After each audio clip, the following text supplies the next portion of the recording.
Rahul recent চাকরি পেয়েছে এবং তার বর্তমান বয়স 25 বছর। সে 5,000 করে এসআইপি স্টার্ট করেছে এবং সে স্মল ক্যাপে ইনভেস্টমেন্ট করেছে, যার এভারেজ রিটার্ন আমরা ধরতে পারি 15%। তো দেখা যাক ফিউচারে এই ফান্ডে কন্টিনিউ করলে তার কি কি পোর্টফোলিও হতে পারে।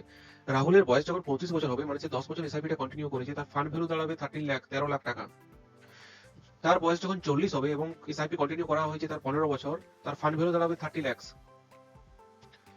45 বছর বয়স, মানে 20 বছর এসআইপিটা সে কন্টিনিউ করেছে, ফান্ড ভ্যালু দাঁড়াবে 66 লাখ। 50 বছর তার যখন বয়স হবে, মানে 25 বছর লং টার্মে সেই এসআইপিটা কন্টিনিউ করেছে, ফান্ড ভ্যালু কিন্তু এখন 1 কোটি টাকা ক্রস হয়ে গেছে, 1,38,00,000। 55 ইয়ার্স, মানে 30 ইয়ার্স লং টার্মে এসআইপিটা কন্টিনিউ করেছে, তার পোর্টফোলিও সেই সময় দাঁড়াবে 2,82,00,000।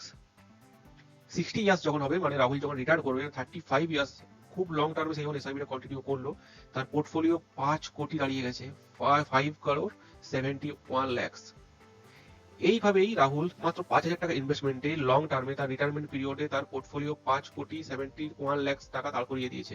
ধন্যবাদ, চ্যানেলটিকে সাবস্ক্রাইব করুন পরবর্তী ভিডিও পাওয়ার জন্য।